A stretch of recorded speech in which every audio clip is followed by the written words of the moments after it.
सभी को मेरा नमस्कार। आज है 4 मई। तो आज की वीडियो टॉपिक है daily current affairs. Daily current affairs का पार्ट कौन सा पार्ट है? 150 यानी 150 डेली करंट अफेयर्स। सबसे पहले हम दिवस से क्वेश्चन स्टार्ट करते हैं, कोई दिवस से क्वेश्चन कहीं आने लगे हैं। तो स्टार्ट करते हैं डेली करंट अफेयर्स। तो पहला क्वेश्चन आपका, हाल ही में विश्व प्रेस स्वतंत्रता दिवस कब मनाया गया? क्वेश्चन पूछ रहा है विश्व प्रेस स्वतंत्रता दिवस। तो आपका 3 मई को आपका विश्व प्रेस स्वतंत्रता दिवस मनाया जाता है, यानी सोशल मीडिया होती है वही समझ लीजिए, विश्व प्रेस स्वतंत्रता दिवस। तो सभी जगह विश्व प्रेस स्वतंत्रता दिवस कब मनाया जाता है? 3 मई। 3 मई को आपका विश्व प्रेस स्वतंत्रता दिवस मनाया जाता है। नेक्स्ट क्वेश्चन है, नीति आयोग की पहली महिला पूर्णकालिक सदस्य कौन बनी? मतलब क्वेश्चन पूछ रहा है नीति आयोग, जो नीति आयोग है उसकी पहली पूर्णकालिक महिला सदस्य कौन बनी, यानी अब तक की पहली है। ये पूर्णकालिक बात हो रही है। पूर्णकालिक मतलब नीति आयोग की पूर्णकालिक पहली महिला सदस्य कौन बनी है? तो चलिए समझते हैं। ये बनी है डॉक्टर जोराम अनिया। कौन बनी? डॉक्टर जोराम अनिया ये पहली महिला पूर्णकालिक सदस्य बनी है। ये कहां की? ये अरुणाचल प्रदेश की है। नेक्स्ट है, हाल ही में एनसीएलटी के नए अध्यक्ष कौन बने? एनसीएलटी के नए अध्यक्ष पूछ रहा है कि एनसीएलटी के नए अध्यक्ष कौन बने हैं। नए अध्यक्ष कौन बने ये समझिएगा, साथ में हम इसके उपाध्यक्ष भी पूछेंगे, उपाध्यक्ष कौन बने हैं। तो एनसीएलटी के नए अध्यक्ष कौन बने? तो ये बने हैं आपके अनुपिंदर सिंह ग्रेवाल। अनुपिंदर सिंह ग्रेवाल ये क्या चीज? ये तो अध्यक्ष बने। और उपाध्यक्ष की बात करते हैं अशोक कुमार लाहिड़ी। अशोक कुमार लाहिड़ी इसके उपाध्यक्ष बने। क्वेश्चन एक कैसे पूछेंगे, एनसीएलटी के हाल ही फिलहाल में उपाध्यक्ष कौन बने हैं? तो कौन बने? अशोक कुमार लाहिड़ी इसके उपाध्यक्ष बने हैं। नेक्स्ट है, ये महत्वपूर्ण है, हाल ही में माउंट डुकानो ज्वालामुखी का विस्फोट हुआ, वह किस देश से संबंधित है? मतलब माउंट डुकानो, क्वेश्चन ऐसे पूछ ले कि माउंट डुकानो का संबंध किस देश से है, या माउंट डुकानो जो ज्वालामुखी में विस्फोट हुआ है वह किस देश में है, या माउंट डुकानो ज्वालामुखी का संबंध किस देश से है जिसमें हाल ही फिलहाल में विस्फोट हुआ। क्वेश्चन कैसे घुमा के पूछ रहे, आपको सही उत्तर देना है। तो माउंट डुकानो का संबंध एक देश पड़ता है इंडोनेशिया। इंडोनेशिया में हाल ही फिलहाल में इसमें विस्फोट हुआ माउंट डुकानो। तो माउंट डुकानो का संबंध किस देश से? इंडोनेशिया। अब हम इंडोनेशिया की बात करते हैं। इंडोनेशिया आबादी की दृष्टि से चौथे नंबर पे आता है कि सबसे अधिक आबादी वाला देश, यानी चौथे नंबर पे आता है, यानी चौथे नंबर पे सबसे ज्यादा आबादी यहां पाई जाती है इंडोनेशिया। इंडोनेशिया में सबसे अधिक मुस्लिम आबादी पाई जाती है, यानी सबसे अधिक मुस्लिम आबादी वाला देश कौन सा है? इंडोनेशिया। तो सबसे अधिक मुस्लिम आबादी वाला देश इंडोनेशिया। और इंडोनेशिया सबसे बड़ा द्वीप समूह भी है। तो चलिए समझते हैं इंडोनेशिया देश के बारे में। ये महत्वपूर्ण है कि क्वेश्चन ऐसे पूछ लेता है कि माउंट डुकानो ज्वालामुखी विस्फोट हुआ वह किस देश से है? तो ये इंडोनेशिया। इंडोनेशिया कैपिटल है जकार्ता, करेंसी इंडोनेशिया रुपी, आबादी दृष्टि से चौथे नंबर पे आता है, सबसे अधिक मुस्लिम आबादी वाला देश है, दुनिया का सबसे बड़ा द्वीप समूह है। दुनिया का पूछ रहा है, दुनिया का सबसे बड़ा द्वीप समूह कौन है? इंडोनेशिया। क्वेश्चन देख कैसे पूछेगा कि उस देश का नाम बताइए जो दुनिया का सबसे बड़ा द्वीप समूह है। तो इंडोनेशिया। सही उत्तर में क्या लगाएंगे? इंडोनेशिया।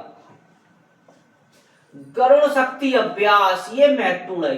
गरुड़ शक्ति अभ्यास भारत और इंडोनेशिया के बीच होता है। यानी क्वेश्चन पूछे गरुड़ शक्ति अभ्यास किन दो देशों के बीच होता है? तो गरुड़ शक्ति अभ्यास भारत और इंडोनेशिया के मध्य होता है। यानी भारत और इंडोनेशिया के मध्य कौन सा अभ्यास होता है? गरुड़ शक्ति अभ्यास।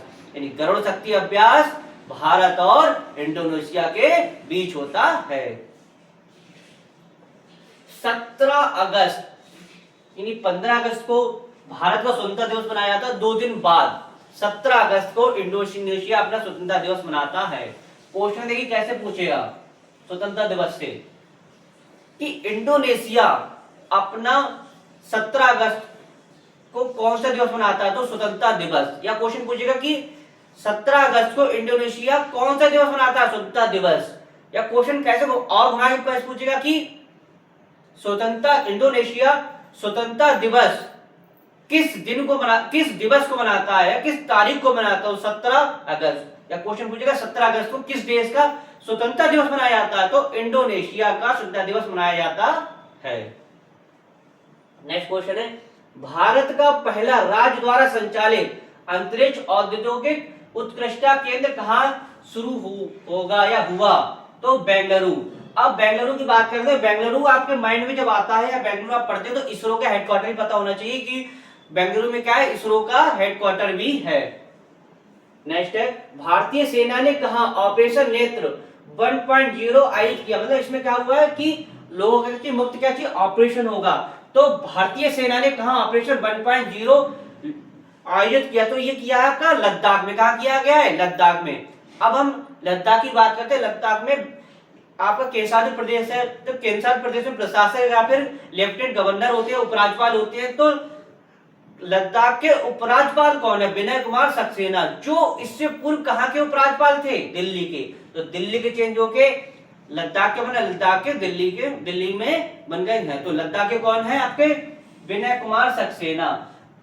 दूसरा, हिम सरोवर परियोजना। हिम सरोवर परियोजना भी कहां शुरू की है? लद्दाख में। अब क्वेश्चन कैसे पूछेगा कि भारत के किस राज्य में हिम सरोवर परियोजना शुरू की गई है? तो आपका लद्दाख में हिम सरोवर परियोजना शुरू की गई है। हिम सरोवर परियोजना का संबंध भारत के किस राज्य से है? तो लद्दाख से। लद्दाख हिम सरोवर परियोजना। नेक्स्ट क्वेश्चन समझते हैं, भारत का पहला ग्रीन मेथनॉल प्लांट कहां स्थापित किया जा रहा है? तो एक राज्य पड़ता है गुजरात। अब हम गुजरात की बात करते हैं। गुजरात से नहीं कैसे क्वेश्चन बनेगा? गुजरात की जैसे कैपिटल पूछेगा तो गांधीनगर है, सीएम पूछेगा तो भूपेंद्र भाई पटेल है, गवर्नर पूछेगा तो आचार्य देवव्रत है। अब चुनाव होते हैं तो लोकसभा सीटें हैं 26, राज्यसभा की 11, विधानसभा 182। सीट्स है किसके उत्पादन? मूंगफली, जीरा, तंबाकू, यानी 3 चीजों का उत्पादन होता है, मूंगफली, जीरा, तंबाकू। अब यहाँ पे नेशनल पार्क पड़ता है गिर नेशनल पार्क। अब लेक है, यहाँ पर थोल लेक है, खिजाड़िया लेक है, कंकड़िया लेक है, यानी तीनों लेक हो गए। इतना आपको किसके बारे में पता होना चाहिए? गुजरात राज्य के बारे में पता होना चाहिए। नेक्स्ट है, हाल ही में जारी विश्व प्रेस स्वतंत्रता सूचकांक 2026 में कौन शीर्ष पर रहा है? विश्व प्रेस स्वतंत्रता सूचकांक 2026 में कौन शीर्ष पर आई रहा? नॉर्वे। अब नॉर्वे कैपिटल समझते हैं, ओस्लो है, करेंसी है नॉर्वेजियन क्रोन है। देखिए, विश्व प्रेस स्वतंत्रता सूचकांक की बात हो रही है, विश्व प्रेस स्वतंत्रता सूचकांक। और क्या था? विश्व प्रेस स्वतंत्रता दिवस। तो विश्व प्रेस स्वतंत्रता दिवस आपका मनाया 3 मई। अब 3 मई को मनाया गया, लेकिन विश्व प्रेस स्वतंत्रता सूचकांक में 2026 में कौन सा देश शीर्ष पर है? यानी कि जो सोशल मीडिया होती है या फिर जो मीडिया वाले होते हैं, तो इसमें कौन सा देश शीर्ष पर आया विश्व प्रेस स्वतंत्रता सूचकांक में? तो नॉर्वे। नॉर्वे क्या चीज?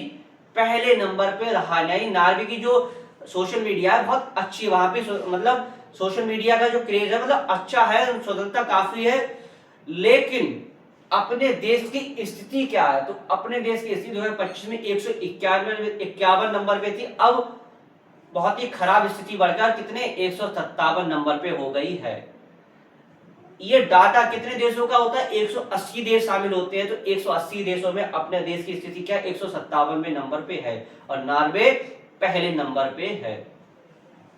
आगे समझते हैं, हाल ही में भारत और किस देश के बीच सैन्य अभ्यास सिम्बैक्स शुरू हुआ? भारत किस देश के बीच? तो एक देश पड़ता है कंबोडिया, यानी सैन्य अभ्यास सिम्बैक्स। ऐसे क्वेश्चन पूछेगा, सिम्बैक्स जो अभ्यास है भारत और किस देश के बीच? जो सिम्बैक्स अभ्यास भारत और किस देश के बीच शुरू हुआ? तो कंबोडिया।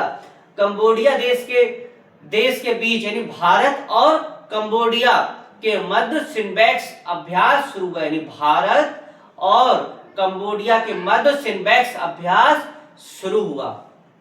अब आगे समझते हैं, इसी के साथ इसी की कैपिटल समझते हैं। कैपिटल क्या? पोनम पेन, करेंसी है कंबोडिया रियल। नेक्स्ट है, हाल ही में महत्वपूर्ण है, हाल ही में कहां पानी के भीतर सबसे बड़ा राष्ट्रीय ध्वज फहराया गया? मतलब पानी के अंदर, ये भारत की बात हो रही है, यानी पानी के अंदर सबसे बड़ा राष्ट्रीय ध्वज फहराया गया तो अंडमान निकोबार में। कहां फहराया गया? अंडमान निकोबार में। यह गिनीज वर्ल्ड में रिकॉर्ड दर्ज हुआ है। 40 बाई 60 फीट कह सकते हैं, 40 बाई 60 कह सकते हैं, या फिर 2400 स्क्वायर फीट, यानी कि 2400 स्क्वायर फुट ये इसकी क्या चीज है, लंबाई चौड़ाई है। तो ये कहाँ फहराया गया, ये फहराया गया अंडमान निकोबार में, ये गिनीज वर्ल्ड में रिकॉर्ड दर्ज हुआ है। अब समझते हैं, ये अंडमान निकोबार में फहराया गया, ये नया गिनीज वर्ल्ड रिकॉर्ड दर्ज किया है 2400 स्क्वायर फीट, यानी 40/60, यानी 40/60 करेंगे तो अभी का निकल के आएगा 2400। तो 2400 स्क्वायर फीट ये क्या चीज है इसकी, ये लंबाई चौड़ाई है 40/60 लंबाई चौड़ाई। नेक्स्ट है, हाल ही में कहा दुनिया का पहला न्यूक्लियर वेस्ट प्लांट प्रारंभ हुआ, ये फिनलैंड में, फिर से रिपीट हो गया है, कहा दुनिया का पहला न्यूक्लियर वेस्ट प्लांट प्रारंभ हुआ फिनलैंड में। तो डेली करंट अफेयर्स के आपके डेली करंट क्वेश्चन हो गए। तो आशा करता हूं वीडियो आपको अच्छा लगा, वीडियो अधिक से अधिक लाइक कीजिए, शेयर कीजिए, कमेंट्स कीजिए। वीडियो समाप्त करते हैं, नेक्स्ट टॉपिक के साथ मिलेंगे। धन्यवाद।